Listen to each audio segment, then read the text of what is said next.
कि यहाँ लगातार बीएलओ आत्महत्या कर रहे हैं, लगातार आत्महत्या कर रहे हैं। और हमारे राष्ट्रीय अध्यक्ष जी सीधे तौर पे जहाँ कोई बीएलओ मर रहा है उसके लिए वो 2 लाख रुपए घोषणा की है। मैं कह रहा हूँ आपके चैनल के माध्यम से कि हम लोग मांग करते हैं कि ये जो बीएलओ मर रहे हैं उन बीएलओ को ये सरकार कम से कम एक बीएलओ जो आत्महत्या कर रहे हैं उनके परिवार को 1-1 करोड़ रुपया देने का काम करे। कि बीएलओ के ऊपर इतना दबाव बन रहा है कि ज्यादा से ज्यादा अल्पसंख्यकों का वोट काटा जाए, ज्यादा से ज्यादा ओबीसी का वोट काटा जाए। एक साजिश हो रही है।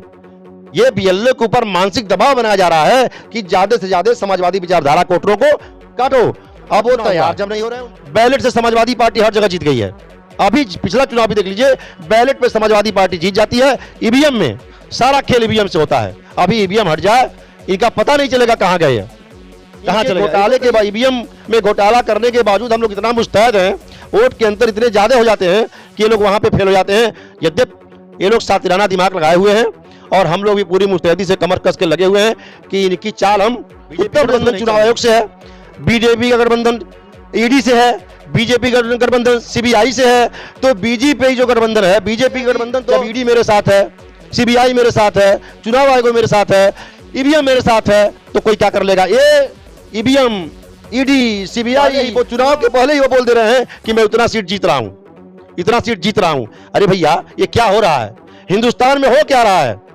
आप 100 सीट लेके आते हैं, 89 जीतते हैं। यहाँ पे क्या हो रहा है। जो टिकट देते हैं उपेंद्र कुशवाहा का देख लीजिए, बाप रे बाप, लोकतंत्र शर्मिंदा है। जो व्यक्ति राज्यसभा का सांसद है वो अपनी पत्नी को टिकट देता है, उसका बेटा जो दुधमुहा बच्चा कहा जाएगा, कम से कम नहीं कुछ तो 12-15 साल कोई आदमी राजनीति में आवे तो परिपक्व माना जाएगा। लेकिन कितना बड़ा देश का दुर्भाग्य है कि जो व्यक्ति न एमएलए है, न एमएलसी है, न कहीं उसका राजनीतिक कहीं जो है उसका योगदान है। जब पत्रकार पूछते हैं कि आप बताइए कैसे आपको मंत्री बनाएगा, तो व्यक्ति कहता है पापा से पूछिए। बिहार में तेजस्वी यादव के साथ आम जनमानस चलता था, जहां कार्यक्रम होते थे जनसैलाब उमड़ता था। लेकिन क्या हुआ, वो समझ नहीं पाए उस चीज को, वो बीजेपी को समझ नहीं पाए कि किस साथी आदमी के साथ। भारतीय जनता पार्टी जैसी परिवारवादी पार्टी कौन सी पार्टी है बताइए, जहां पे एक पति अपने पत्नी को टिकट बांट रहा है, सिंबल दे रहा है, उनको टिकट दे रहा है। एक बाप जो है अपने बेटे को मंत्री बना रहा है। समझी कहा कि मारा सिक्सर के 6 गोली छाती मेरे, ये पावर होला बस अहिर जाति में। तो आपको लगता है कि ऐसे गानों ने आरजेडी को नुकसान पहुंचाया? बिल्कुल नुकसान पहुंचाया। कमर कस लिया, एक भी वोटर छूटेंगे नहीं, बिल्कुल एक भी वोटर छूटेंगे नहीं।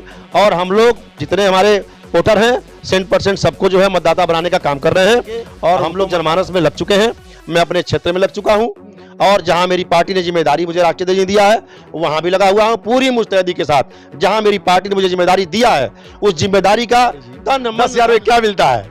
अरे 10,000 में बिहार मिलता है, 10,000 में बिहार, 10,000 में बिहार मिलता है। आप ये बताइए, बिहार में आप चुनाव की एक दिन पहले आप पता करिए कि 1,30,00,000 महिलाओं के खाते में 10,000 एसआईआर को लेके पार्लियामेंट में जोरदार डिबेट चल रहा है। पक्ष विपक्ष के लोग जोरदार तर्क दे रहे हैं एसआईआर को लेके। तो हम एसआईआर को लेके बातचीत करने आ गए समाजवादी पार्टी के कद्दावर नेता, समाजवादी पार्टी के जो कद्दावर नेता हैं उन्हीं कद्दावर नेताओं में से एक शशिकांत दुबे जी हैं। और इस समय उत्तर प्रदेश में ये सपा के राज्य कार्यकारिणी के सदस्य हैं और खजनी ब्लॉक का इन्हें प्रभारी बनाया गया है। एसआईआर को लेके आपने देखा होगा चिल्लू पार में इनकी पीडीए यात्रा निकल रही है, ई रिक्शा से हो गया, ऑटो से हो गया, ये जनता को जागरूक कर रहे हैं। एसआईआर में कोई समाजवादी पार्टी का वोटर ना छूटे उसकी पूरी मुहिम चला रहे हैं शशिकांत जी। खजनी में इनका मतलब देखा जाए तो पूरी तरह से इनकी जिम्मेदारी बढ़ चुकी है, एक भी वोटर ना छूटे इनकी मुहिम चल रही है। तो आज हम शशिकांत दुबे जी से कुछ बातचीत करेंगे, कुछ प्रश्न करेंगे और जो हमारे प्रश्न होंगे कोशिश करेंगे, जिस तरह से ये वक्ता है, जिस तरह से तथ्यों तर्कों के साथ अपनी बात रखते हैं, उम्मीद करेंगे कि हमारे प्रश्नों को ये टालते हुए नजर ना आए। और ये उम्मीद करेंगे कि द स्पीड न्यूज पे जिस तरह से स्पीड तरीके से प्रश्न जाएंगे, स्पीड तरीके से शशिकांत दुबे जी के वो आंसर हमें मिले। औपचारिकता के लिए मेरा नाम है शशि भूषण तिवारी और आप इस समय द स्पीड न्यूज देख रहे हैं। नेताजी बड़े स्मार्ट लग रहे हैं और आपका तो पहले हमारे चैनल पे बहुत बहुत स्वागत है। बहुत बहुत धन्यवाद आपका त्रिपाठी जी। आपके इस चैनल के माध्यम से हमारी बात जनता के बीच जाएगी, इसके लिए मैं आपका हार्दिक आभार व्यक्त करता हूं। अरे चिल्लू पार से 27 में आप हुंकार भरने के लिए, विधानसभा का जो चुनाव होगा 27 में, उसके लिए आप हुंकार भी भर रहे हैं और समाजवादी पार्टी ने तमाम महत्वपूर्ण पद आपको दे रखे हैं और आपका जो पीडीए रथ है, पीडीए यात्रा है, वो लगातार चिल्लू पार में देखा जाए जिस जिस माध्यम से आप लोगों को जागरूक कर सकते हैं कर रहे हैं। आप लोग विपक्ष कहा जाए या समाजवादी पार्टी को कहा जाए, आप लोग एसआईआर से डरे क्यों? बिल्कुल हम लोग एसआईआर से डरे हुए नहीं हैं। हम लोग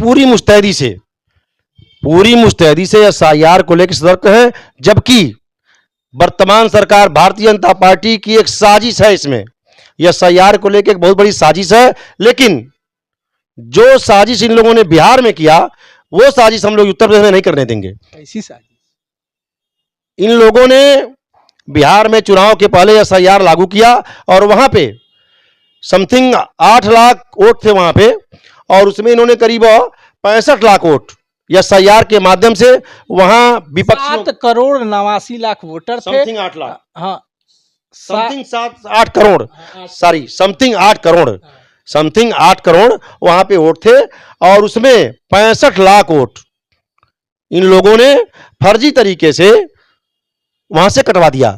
सबसे बड़ा इन लोगों ने वहां पे ये काम किया। हम लोग इससे पूरी तरह सतर्क हैं और वो घपलेबाजी यहां नहीं होने देंगे। यहां पे हम आए दिन जहां पे मुझे चुनाव लड़ना है, अपने चिल्लू पार में भी मैं अपने स्वयं सतर्क हूं, और जहां माननीय राष्ट्रीय अध्यक्ष जी ने जिम्मेदारी दिया है गोरखपुर के खजनी ब्लॉक में, वहां भी अभी आज भी मीटिंग करके आ रहा हूं मैं। वहां भी हम अपने बीएलए को लेकर के, सेक्टर प्रभारी को लेकर के, जोन प्रभारी को लेकर के, जो जिला संगठन से वहां प्रभारी बनाए गए हैं, सबको लेकर के हम लोग पूरी तन्मयता के साथ जनता के बीच जा रहे हैं, और एक भी वोट छूटने न पावे। सबका एसआईआर फॉर्म हम लोग भरवा करके जमा कराने का काम कर रहे हैं, कोई व्यक्ति छूटने न पावे। आगे संभावना है कि डेट बढ़ाना चाहिए, क्योंकि ये लोग डेट बढ़ाने के मूड में नहीं है। हमारे पार्टी के राष्ट्रीय अध्यक्ष जी, हम लोग के नेता माननीय अखिलेश यादव जी ने बराबर चुनाव आयोग से मांग की है कि इतने कम समय में सबका फार्म जमा हो पाना संभव नहीं है। लगातार वो इस बात को संसद में उठा रहे हैं। उस बात पे संज्ञान लेते हुए चुनाव आयोग ने अभी जो 4 दिसंबर तक का समय था उसको 11 किया, लेकिन मुझे उम्मीद है कि समय और बढ़ाना चाहिए। बावजूद इसके हम लोग पूरी तन्मयता के साथ यह लगे हुए हैं कि हमारे एक भी वोटर हमारे छूटने ना पाए और सारे वोटरों को हम जो है अपने मतदाता बना सकें। अरे आप लोगों ने कहा वोट चोर गद्दी चोर, वोट की चोरी हो रही है, और जो आंकड़े आए 65 लाख लोगों का नाम काट दिया गया, आपका कहना है, और 65 लोग भी आंदोलन करने रोड पे नहीं है। देखिए ये बिहार नहीं है, ये उत्तर प्रदेश है। यहाँ समाजवादी लोग हैं। हम लोग हवा में बात नहीं करते हैं, हम लोग जमीन पे काम करते हैं। समाजवादी पार्टी का कार्यकर्ता जमीन पे काम करते हैं, और ये वोट जो वहां पे काट दिए, वहां पे बिहार का समीकरण कुछ और था, इसको लेकर के यूपी का कुछ और है। लेकिन एक बात मैं आपसे कह दूंगा कि 2024 जिस तरीके से दोहराया है बिहार में, वही 2024 यूपी में हम दोहराएंगे। एक बात जान लीजिए आप, बिहार में 2024 में जिस तरीके से विपक्ष को सीट मिली और वहां के विधानसभा के चुनाव में जो सीटें मिली, अनुपात लगा लीजिए, समथिंग 5 गुना गया वो। उत्तर प्रदेश में 2024 में जितनी सीटें हमको मिली, आज हम 37 प्लस जो है 6 43, आप मान के चलिए कि 43 समाजवादी पार्टी की सीट है। हमारे गठबंधन को देखा आपने, हम 43 जीते, 43 को आप 5 गुना कर दीजिए। हम 2024 बिहार अगर दोहराया है तो 2024 उत्तर प्रदेश भी दोहराएगा, और हम 2027 में उत्तर प्रदेश में सरकार बनाने जा रहे हैं। ये आपको मैं बता दे रहा हूं, सरकार बनाने जा रहे हैं, सरकार बनाने जा रहे हैं 2027। जीते तो सब कुछ बेहतर है, नहीं तो सुन लीजिए मेरी पूरी बात, आप उसी ईवीएम से 37 सीटें जीते, और समाजवादी पार्टी के इतिहास में अखिलेश यादव जी ने कमाल कर दिया। 2004 में जब स्वर्गीय मुलायम सिंह जी मुख्यमंत्री थे तो वो 34 या 35 सीटें जीत पाए। अखिलेश यादव जी ने 2024 में 37 सीटें जीत के भारत की तीसरी पार्टी भी बन गई सपा। तो जब आप जीते तो ईवीएम भी एकदम चकाचक है, और जब हारे तो वोट की कटौती। नहीं, ईवीएम को चकाचक तो हमने कभी नहीं कहा, हमारे नेता ने कभी नहीं कहा। देखिए सच्चाई यह है कि जब इनके आंकड़े के खिलाफ चले जाएगा, जैसे मान लीजिए एक आंकड़ा लगा लिए कि फला विधानसभा में उत्तर प्रदेश के फला जगह पे ही मैक्सिमम जाएंगे, एक बूथ पे 1100 1200, कुछ भी मान लिया इन्होंने, कुछ भी मान लिया, उस अनुपात इन्होंने वहां पे वोट काटने का काम किया। बिहार में ऐसे ही काम किया इन्होंने। एसआईआर के माध्यम से आपका कहना है कि बीजेपी वोट काटेगी? बीजेपी वोट काटेगी, निश्चित वोट काटेगी, निश्चित वोट काटेगी। हम लोग प्रयास करेंगे वोट कटने ना पावे। अब रह गया सवाल ही कि जो हम लोगों ने चुनाव, जो आपने कहा 37 जीता, अच्छा गठबंधन जीता हमारा, 43 जीते, तो इतने बड़े पैमाने पे जीते, इनके सोच से परे हो गया वो, इनके सोच से परे रहा और इस बार भी सोच से परे रहेगा। हम लोग यद्यपि हमेशा ईवीएम को लेकर के सतर्क हैं, ईवीएम से घोटाला होगा, ईवीएम जनहित में सही नहीं है, ईवीएम के खिलाफ हमारा आंदोलन सर्वदा रहेगा। ईवीएम हटावें, बैलेट पेपर से चुनाव हो, चुनाव निष्पक्ष होगा। जब ईवीएम होगा तो निश्चित तौर पे घपला होगा। अच्छा, एक बात बताइए, आप कह रहे हैं बैलेट पेपर से चुनाव, बीजेपी का कहना है कि बैलेट पेपर से जब चुनाव होता था तो सपा या आरजेडी देखिए मतलब कि आप लोग बैलेट से बूथ की चोरी कर लेते थे, बैलेट ही लूट लेते थे। नहीं नहीं, ऐसा कुछ नहीं है। बैलेट से चुनाव निष्पक्ष हुआ, ये जो आरोप लगता है निराधार है, ऐसा कोई आरोप नहीं है। हम लोग कभी बैलेट, देखिए बैलेट ही तो आम जनमानस का जो है बैलेट पे ही विश्वास है। जब जब चुनाव हुआ बैलेट से समाजवादी पार्टी हर जगह जीत गई है। अभी पिछला चुनाव भी देख लीजिए, बैलेट पे समाजवादी पार्टी जीत जाती है, ईवीएम में सारा खेल ईवीएम से होता है। अभी ईवीएम हट जाए, इनका पता नहीं चलेगा कहां गए हैं, कहां चले गए। ये तो कहिए कि इनके घोटाले के बाद, ईवीएम में घोटाला करने के बावजूद हम लोग इतना मुस्तैद हैं, वोट के अंतर इतने ज्यादा हो जाते हैं कि ये लोग वहां पे फेल हो जाते हैं। यद्यपि ये लोग सातिराना दिमाग लगाए हुए हैं और हम लोग भी पूरी मुस्तैदी से कमर कस के लगे हुए हैं कि इनकी चाल हम उत्तर प्रदेश में नहीं चलने देंगे। भारतीय जनता पार्टी के कार्यकर्ताओं का हौसला भी बढ़ा हुआ है, भारतीय जनता पार्टी का भी हौसला बढ़ा हुआ है।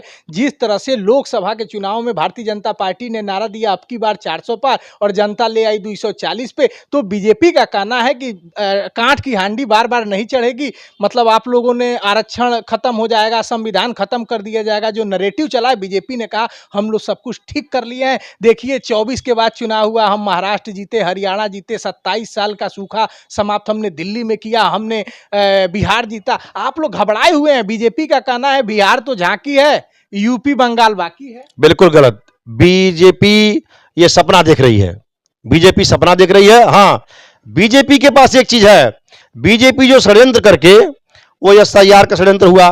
जैसे मान लीजिए हमारा गठबंधन तो आपने देखा ही, हमारे गठबंधन कितने स्वच्छ गठबंधन रहे। बीजेपी को यह बल है कि मैं तो, मेरा गठबंधन, बीजेपी गठबंधन चुनाव आयोग से है, बीजेपी का गठबंधन ईडी से है, बीजेपी का गठबंधन सीबीआई से है। तो बीजेपी जो गठबंधन है, बीजेपी गठबंधन, तो वो लोकतंत्र को किस तरीके से भ्रष्ट किया जाए, इनका, जैसे चुनाव आयोग को ही इन्होंने जो है आज के डेट में, बताइए, जिस चुनाव आयोग पर इतना भरोसा होता था, और वह चुनाव आयोग, ये स्थिति कभी कभी आ जाती है कि वो कार्यालय छोड़ के भाग जाते हैं। ये स्थिति आ रही है और पूरा देश देख रहा है। तो इनका गठबंधन देख लीजिए आप। इनको यह है कि जब ईडी मेरे साथ है, सीबीआई मेरे साथ है, चुनाव आयोग मेरे साथ है, ईवीएम मेरे साथ है, तो कोई क्या कर लेगा। ये ईवीएम, ईडी, सीबीआई, चुनाव आयोग, इसके बल पे बोल रहे हैं। बीजेपी का कहना है जनता के बल पे नहीं बोल रहे हैं। घबराई हुई है। बीजेपी का स्ट्राइक रेट देखिए, 101 सीट पे जीतती है, 89 सीटें जीत जाए, 101 सीट पे वो चुनाव लड़ती है और सीटें जीतती है 89। देख लीजिए 160 बोले, बिहार देख लीजिए, बोले 160, हो गया 200 के ऊपर। उनको खुद पता नहीं था कि हमें क्या हो रहा है। आप ये बताइए, इस तरीके का पहले ही जिस देश का गृह मंत्री बोल रहा हो, देश का प्रधानमंत्री बोल रहा, जिस पार्टी का, वो व्यक्ति बोल रहा, इस तरह नैरेटिव सेट किया जा रहा है कि जो बोल रहे हैं पहले ही, वो चुनाव के पहले ही वो बोल दे रहे हैं कि मैं उतना सीट जीत रहा हूं, इतना सीट जीत रहा हूं। अरे भैया, ये क्या हो रहा है? हिंदुस्तान में हो क्या रहा है? आप 100 सीट लेके आते हैं, 89 जीतते हैं। यहाँ पे क्या हो रहा है? जो पार्टी 20 साल तक सरकार में रही वहां पे, और उसके खिलाफ बताइए विपक्ष में यही स्थिति है। सोचने वाली है बात है, देश को सोचना चाहिए इस बात को कि कितना बड़ा जो है, किस तरीके से ये फ्रॉड और साजिश हो रही है। केवल ये जो हमारे देश का तंत्र है, जो सुरक्षा तंत्र है, जो चुनावी तंत्र है, जो व्यवस्था है, उस व्यवस्था को ही बीजेपी हाईजेक कर ली है और उसके बल पर जनता उनके साथ नहीं है। निष्पक्ष चुनाव हो जाए तो आज वो यूपी ने पूरे देश से खत्म हो जाएंगे, लेकिन उनका चुनाव साजिश से है। उनका जो गठबंधन है, सीधे तौर पर मैं दोबारा कह रहा हूं, उनका गठबंधन इतना गलत है। बताइए, गठबंधन करना चाहिए पार्टी से, तो पार्टी गठबंधन क्या है? उनकी पार्टी है, देख लीजिए आप, ये गठबंधन होता है उनका नीतीश कुमार जी गठबंधन करते हैं उनके जो उपेंद्र कुशवाहा जी से, आप बताइए जीतन राम मांझी से जो टिकट देते हैं, उपेंद्र कुशवाहा का देख लीजिए, बाप रे बाप, लोकतंत्र शर्मिंदा है। जो व्यक्ति राज्यसभा का सांसद है वो अपनी पत्नी को टिकट देता है, उसका बेटा जो दुधमुहा बच्चा कहा जाएगा, कम से कम नहीं कुछ तो 12-15 साल कोई आदमी राजनीति में आवे तो परिपक्व माना जाएगा। लेकिन जिस व्यक्ति को अभी नया नया वो व्यक्ति आता है, उसका नाम आता है सीधे तौर पे कि आपको मंत्री बनाया जाता है। हे देश की जनता, कितना बड़ा देश का दुर्भाग्य है कि जो व्यक्ति न एमएलए है न एमएलसी है, न कहीं उसका राजनीतिक कहीं जो है उसका योगदान है। जब पत्रकार पूछते हैं कि आप बताइए कैसे आपको मंत्री बनाएगा, तो व्यक्ति कहता है पापा से पूछिए। वो मंत्री बोलता पापा से पूछिए। ये बीजेपी का चेहरा जो बीजेपी के पास है, बीजेपी के साथ अगर आप हैं, आप बताइए। मुझे लगता है कि उनकी चिराग पासवान जी का जो है, उनकी पार्टी को 29 कितनी सीट दी गई थी? 29 सीटें दी गई थी, 19 और 19 सीट जीते। वो संभव है? अरे जनता का समर्थन बिल्कुल नहीं, बिल्कुल नहीं, जनता का जनादेश एकदम नहीं, निराधार। आप बताइए, जिस व्यक्ति के साथ बिहार में तेजस्वी यादव के साथ आम जनमानस चलता था, जहां कार्यक्रम होते थे जन सैलाब उमड़ता था, लेकिन क्या हुआ? वो समझ नहीं पाए उस चीज को, वो बीजेपी को समझ नहीं पाए कि किस सातिर आदमी के साथ मैं चुनाव लड़ रहा हूं। वहां पे जनमानस तेजस्वी यादव के साथ था, राष्ट्रीय जनता दल के साथ था, लेकिन वो समझ नहीं पाए इनकी चाल को। इन लोगों ने पहले ही तो कहते हैं सबसे बड़ी परिवारवादी पार्टी समाजवादी पार्टी है, आरजेडी है, कांग्रेस है। अरे बाप, अच्छा ये बताइए, भारतीय जनता पार्टी जैसी परिवारवादी पार्टी कौन सी पार्टी है बताइए, जहां पे एक पति अपने पत्नी को टिकट बांट रहा है, सिंबल दे रहा है, उनको टिकट दे रहा है। एक बाप जो है अपने बेटे को मंत्री बना रहा है, समधिन को दे रहा है। यहाँ पे घर भर जो है हमारे यहाँ यूपी से जो निकल के गए हुए हैं, ये लोग अपने जो है एमएलसी बन रहे हैं। एक अखिलेश यादव जी ने कहा कि बिहार वाला गाना कोई हमारे कलाकार मत गा देना, और कोई दूसरा गाए तो मीडिया हमारा मत बता देना। तो आप लोगों को भी लगता है कि बिहार में कुछ ऐसे जातिवादी गाने थे जो आरजेडी को नुकसान कर गए? जैसे कि अखिलेश यादव जी ने कहा अपने कलाकारों से, प्रेस कॉन्फ्रेंस किया कि आप लोग बिहार वाला गाना मत बना देना, अगर कोई दूसरा बना दे तो पत्रकार मेरा मत बता देना। जो बिहार में एक गाना गाया गया, जो मोदी जी ने भी से कहा कि मारब सिक्सर के 6 गोली छाती मेरे, ये पावर होला बस अहिर जाति मेरे। तो आपको लगता है कि ऐसे गानों ने आरजेडी को नुकसान पहुंचाया? बिल्कुल नुकसान पहुंचाया। इस तरीके के गाने बनाने वाले वो आरजेडी के लोग नहीं थे। आरजेडी को बदनाम करने के लिए इस तरीके गाने बनाए गए और आरजेडी का निश्चित तौर पे नुकसान हुआ, बड़ा नुकसान हुआ। इससे भी नुकसान हुआ, लोगों ने कमर कस लिया, एक भी वोटर छूटेंगे नहीं, बिल्कुल एक भी वोटर छूटेंगे नहीं। और हम लोग जितने हमारे वोटर हैं 100% सबको जो है मतदाता बनाने का काम कर रहे हैं और उनको मतदाता बनाएंगे।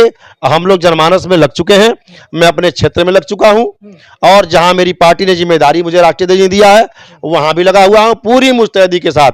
जहां मेरी पार्टी ने मुझे जिम्मेदारी दिया है उस जिम्मेदारी का तन मन धन से बखूबी निर्वहन करूंगा। और भी आप कह रहे थे बिहार में वोट की चोरी हुई है और आप लोग को हरा दिया गया। अरे तिवारी जी, 10,000 में क्या मिलता है? अरे 10,000 में बिहार मिलता है, 10,000 में बिहार में 10,000 में बिहार मिलता है। आप ये बताइए, बिहार में आप बता, चुनाव की एक दिन पहले आप पता करिए कि 1,30,00,000 महिलाओं के खाते में 10,000 रुपये भेजा गया और ये कहा गया कि 2-2 लाख रुपए और आप लोगों को खाते में मिलेगा। आप ये बताइए, चुनाव एक तरह से खरीदा गया, निष्पक्ष चुनाव कहां हुआ? बिहार में तो जिस तरीके से लूट मची, रुपया दे करके 10,000 दे करके और वोट को खरीदने काम किया गया, ये कह करके कि 2-2 लाख रुपए और आपको दिया जाएगा। ये है इनका चेहरा, ये है भारतीय जनता पार्टी का चेहरा कि वोट देकर, पैसा दे करके वोट खरीदा जा रहा है। ये भारतीय जनता पार्टी का जो है रूप है। इस तरह आप लोग बीजेपी का कहना है ये पहले से चली आ रही योजना थी, हमने रोजगार के लिए दिया। बिल्कुल नहीं, कोई इस तरह की योजना नहीं थी। ये तो केवल इनके लोग जो इनकी चुनावी सखी थी वहां पे, यहाँ से जो जीविका दीदी थी, ये लोग पहुंची, वहां पहुंच करके इन लोगों ने जो है, मैंने तो बहुत सारी चीजें देखा, इन लोगों ने, हम बिहार में देखे कि तमाम महिलाओं के बीच गए और पे दीदी जरा हाथ आगे बढ़ाइए, हाथ आगे बढ़ाइए, मैं मेहंदी लगा दूं, और मेहंदी के माध्यम से कमल का फूल छाप देते थे। ये बिहार की बात थी। बिहार के लोगों को किस तरीके से इन्होंने चीट किया पूरा देश देख रहा है। अरे बीजेपी कह रही है, बीजेपी की जीत से आप लोग घबराए हुए हैं, तिल मिलाए हुए हैं। बीजेपी कह रही है कि विपक्ष कांग्रेस कर्नाटक जीते तो बढ़िया ईवीएम काम कर रहा है, हिमाचल प्रदेश तो आपको लग रहा है कि एसआईआर के माध्यम से बीजेपी वोट की चोरी करेगी और जो समाजवादी पार्टी के विपक्ष का जो वोटर है उसे बीजेपी कटवाना चाहती है, ऐसा आप लोग आरोप लगवा रहे हैं? बिल्कुल, एसआईआर के माध्यम से भारतीय जनता पार्टी पूरी तरीके से वोट की चोरी कर रही है और वोट कटवाने का काम कर रही है। आप बताइए, बिहार में चुनाव हुआ, बिहार में एक भी बीएलओ मरे? वहां तो बीएलओ जो है, अभी उत्तर प्रदेश में इतना दबाव है कि यहां लगातार बीएलओ आत्महत्या कर रहे हैं, लगातार आत्महत्या कर रहे हैं। और हमारे राष्ट्रीय अध्यक्ष जी सीधे तौर पे जहां कोई बीएलओ मर रहा है उसके लिए वो 2 लाख रुपए घोषणा की है। मैं कह रहा हूं आपके चैनल के माध्यम से कि हम लोग मांग करते हैं कि ये जो बीएलओ मर रहे हैं उन बीएलओ को ये सरकार कम से कम एक बीएलओ जो आत्महत्या कर रहे हैं उनके परिवार को 1-1 करोड़ रुपया देने का काम करे, इसलिए कि बीएलओ के ऊपर इतना दबाव बन रहा है कि ज्यादा से ज्यादा अल्पसंख्यकों का वोट काटा जाए, ज्यादा से ज्यादा ओबीसी का वोट काटा जाए। एक साजिश हो रही है, ये बीएलओ के ऊपर मानसिक दबाव बनाया जा रहा है कि ज्यादा से ज्यादा समाजवादी विचारधारा के वोटरों को काटो। अब वो तैयार जब नहीं हो रहे हैं, उनके ऊपर जिस तरीके से इतना दबाव बन रहा है कि वो मानसिक रूप से पीड़ित हो जा रहे हैं और आत्महत्या करने को मजबूर हैं। आखिर ये चीजें क्यों नहीं वहां पे हुई? उत्तर प्रदेश में दबाव क्यों इतना ज्यादा हो रहा है? सोचने वाली बात है। यह एसआईआर के माध्यम से भारतीय जनता पार्टी पूरी तरह से लूट मचाई हुई है और वोट चोरी का काम सीधे तौर पे कर रही है, जो सीधे दिख रहा है आपके सामने कि ये लोग बीएलओ पे दबाव बना करके चाहते हैं कि इनका वोट जो है सफाया कर दिया बीजेपी कह रही है जीते आप लोग तो ठीक है, बीजेपी कह रही थी 80-80 आई बीजेपी 62 से 33 पर, आप आ गए समाजवादी पार्टी के इतिहास में सर्वाधिक सीटें जीत के 37 पे, अगर गठबंधन मिला दिया जाए तो 43 पे, बीजेपी कह रही थी अब की बार 400 पर आई 240 पे, तो आप लोग जीते तो ठीक है। कांग्रेस ने कर्नाटक में अपनी सरकार बना ली, हिमाचल प्रदेश में बना ली, तेलंगाना में बना ली, आपका एक गठबंधन भाई इंडिया गठबंधन के आप हिस्सा हैं, झारखंड में सरकार बन जाए, बंगाल में सरकार बन जाए और कश्मीर में सरकार बन जाए तो सब बढ़िया है, और जब बीजेपी जीते तो वोट की चोरी, और उनका कहना है जब विपक्ष जीते तो सब कुछ बेहतर। देखिए, देश की राजनीति में देश की दिशा और दशा तय करने वाला यूपी है। यूपी से होकर के जो है देश की राजनीति तय होती है, पूरा हिंदुस्तान इस बात को जानता है। उत्तर प्रदेश पे इन लोगों की पैनी नजर है, उत्तर प्रदेश पे लोग नजर गड़ाए हुए हैं कि उत्तर प्रदेश किसी तरीके से मेरे हाथ से निकलने न पावे, चूंकि उत्तर प्रदेश की जनता जागरूक है। उत्तर प्रदेश के लोग, यहाँ हमारा जो पीडीए समाज है, पीडीए के लोग जो है पूरी तरह से जाग चुके हैं। अब उनके अंदर खलबली मच चुकी है कि देख रहे हैं यहाँ पे पिछड़ा, दलित, अल्पसंख्यक और अगड़े ये समाज के लोग जो हैं, जो पीड़ित समाज के लोग हैं, ये सारे एक जाई हो गए हैं और इनकी करतूतों से वाकिफ हो गए हैं। पिछले बिहार के चुनाव को लेकर के, अन्य जो चुनाव की बातें हैं उनको लेकर के 2024 में जिस तरीके से हमने यहाँ पे हिंदुस्तान की तीसरी पार्टी बनकर के हमने दिखाया, और 27 का चुनाव आ रहा है, जिस तरीके से 2024 में हम लोगों ने इतिहास रचने का काम किया है, उसी तरीके से 2027 में इतिहास रचेंगे और उत्तर प्रदेश में अपनी सरकार बनाएंगे। हमारे नेता समाजवादी पार्टी के राष्ट्रीय अध्यक्ष माननीय अखिलेश यादव जी मुख्यमंत्री बनेंगे, ये मैं आपको दावे के साथ कहता हूं। बीजेपी कर रही है 47 तक कोई वैकेंसी नहीं, बिल्कुल गलत कर रही है। वो मुंगेरी लाल के हसीन सपने देख रही है, उनका सपना चकनाचूर होगा 2027 में। मैं अभी कह रहा हूं आपसे, 2027 में समाजवादी सरकार बनेगी उत्तर प्रदेश में और श्री अखिलेश यादव जी उत्तर प्रदेश के मुख्यमंत्री बनेंगे। हमारे साथ बातचीत कर रहे थे समाजवादी पार्टी के कद्दावर नेता, शानदार वक्ता, और जब भी अपनी बात रखते हैं तथ्य और तर्कों के साथ रखते हैं, चिल्लू पार से अपनी हुंकार भर रहे हैं। एसआईआर के जो हो रहा है यूपी में, एक भी वोटर ना कटे इसके लिए जागरूकता अभियान चला रहे हैं, पीडीए यात्रा चला रहे हैं, और इस समय इनको खजनी का ब्लॉक का प्रभारी बनाया गया है। अभी वहीं से आ रहे थे, हमने इनसे समय लिया और जितने भी हमने प्रश्न पूछे अपने चैनल द स्पीड न्यूज पे, इन्होंने स्पीड तरीके से बताया और किसी भी प्रश्नों को टालते नजर नहीं आए, जो इनकी खासियत भी है। मुखर होकर बोलते भी हैं शशिकांत जी। तो ऐसी ही खबरें अलग अलग जगहों से दिखाने की कोशिश करेंगे कि कोई खबर खास क्यों है। नमस्कार।